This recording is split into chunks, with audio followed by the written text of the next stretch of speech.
कटनी जिले में vista company को रेत का ठेका मिला है, जिस पर विजय राघवगढ़ की कांग्रेस नेत्री पूर्व अध्यक्ष पद्मा शुक्ला ने पत्रकारों से चर्चा कर आरोप लगाते हुए कहा कि कटनी जिले में जो रेत का ठेका बिस्टा कंपनी को मिला है वह अवैध रेत उत्खनन कर रही है और जो खदानें उन्हें स्वीकृत नहीं हुई है उससे भी बिस्टा कंपनी उन खदानों से भी अवैध उत्खनन किया जा रहा है।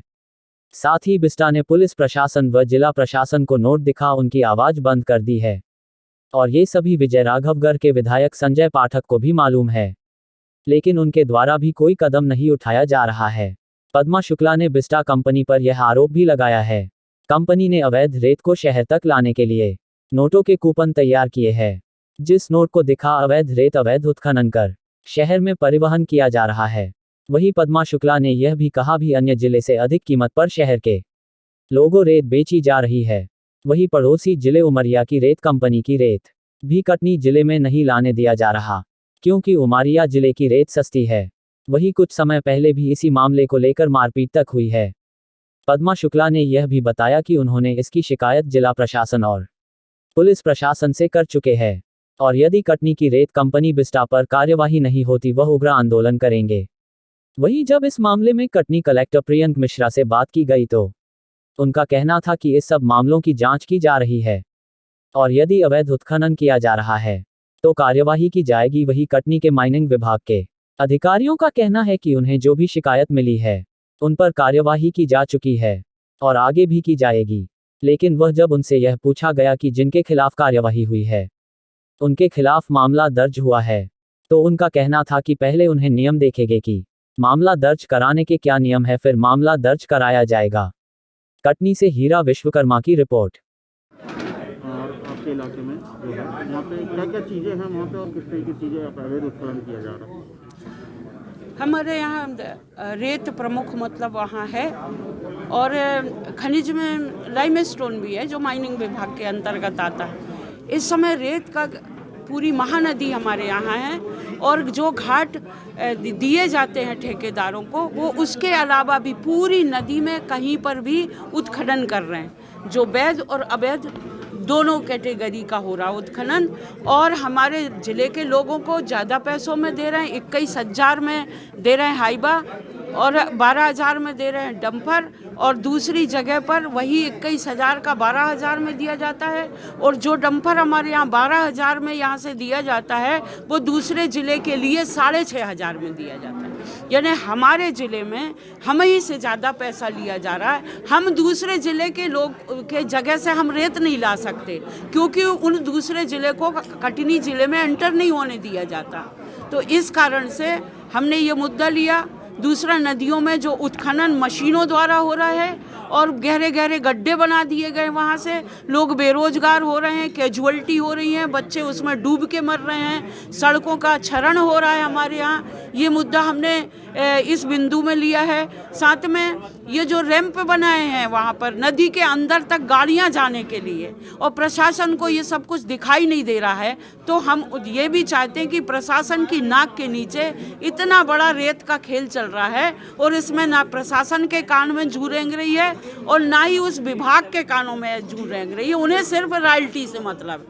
ये किसके संरक्षण में हो रहा है, आप उनको कुछ नाम बता सकती हैं?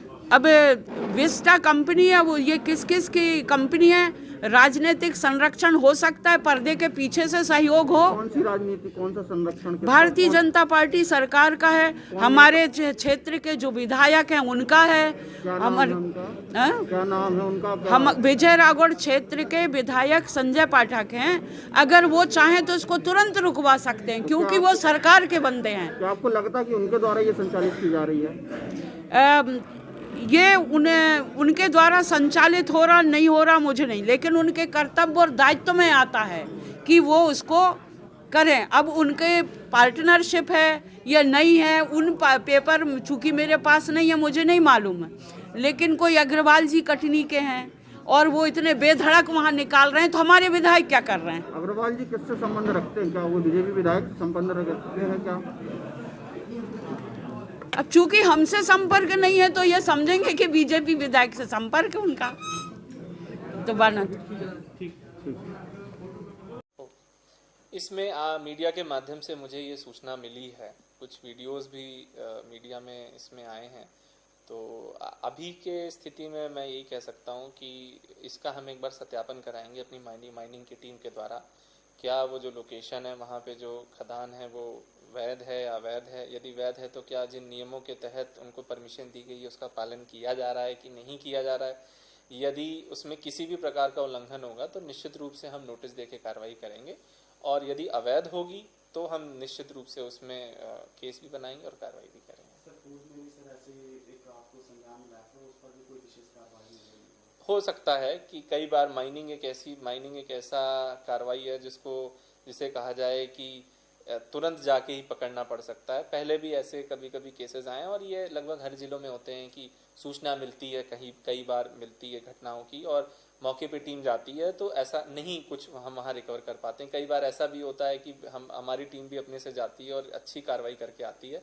तो मैं इसमें भी इस स्तर पे ये कह सकता हूँ कि हम प्रतिबद्ध हैं अपने स्तर पे कार्रवाई करने के लिए। बिल्कुल हमारा इंटेंशन बिल्कुल क्लियर है, वैध को संरक्षण देना है और अवैध के खिलाफ कार्रवाई करनी है। सर वैसे हो सकता है मौके पे अधिकारी जाते हैं उस समय गाड़ियां न मिलती हैं, लेकिन रैंप जो बने हुए हैं वो तो आज भी एक माह पहले भी आप बिल्कुल अगर वहाँ पे ऐसी कोई संरचना होगी और उसको हम फिर से सत्यापन करा लेंगे, यदि हमें वहाँ कोई नहीं मिलेगा और अगर वो अवैध होगी तो हम बिल्कुल उन संरचनाओं को हटाएंगे। सर जिले में सर विस्टा काम दिख रही है और वो उसके द्वारा अवैध तौर से नाके बनाए गए हैं, उस पर कोई कार्रवाई नहीं की गई? नहीं, ये जो इशू आप बता रहे हैं इसके बारे में शासन से हम चर्चा कर रहे हैं और निश्चित रूप से इस मामले पे हम जो भी वैध कार्रवाई होगी वो आने वाले समय में करेंगे। हाँ, मैं उसी के बारे में बात कर रहा हूँ। उसमें हमने जब रेप का मामला आता है किसी भी उत्खनन के मामले में, तो जब मीडिया से रेप करने का वो होता है अधिकारियों का, तो संबंधित विभाग से बचते बचाते नजर आते हैं अधिकतर। नहीं, आप बताइएगा कौन बचते बचाते नजर आए हैं, हम उसको इनको लेकर मैं कई बार संपर्क किया। ठीक है सर हम एक हफ्ते पहले शिकायतें भी आ रही थी कि बड़वारा के पास जो है अवैध उत्खनन हो रहा है। अब बड़वारा में जो रैंप वगैरह बनवाए गए थे उनको तोड़वाया गया है और उसका प्रतिवेदन माइनिंग इंस्पेक्टर द्वारा दिया गया है और आगे भी कोई इस तरह की शिकायत आएगी तो उसमें भी कार्रवाई की जा रही।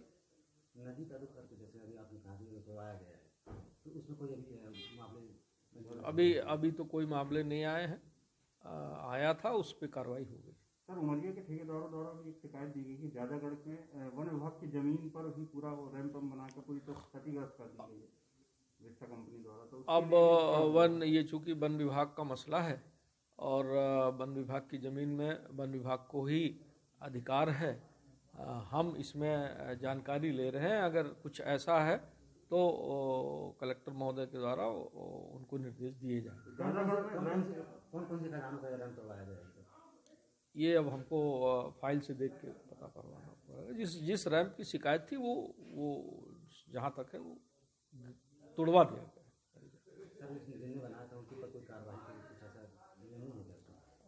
नियमों में ऐसे अगर देखेंगे प्रावधान होंगे तो उस पर कार्रवाई भी की जाएगी उनके ऊपर।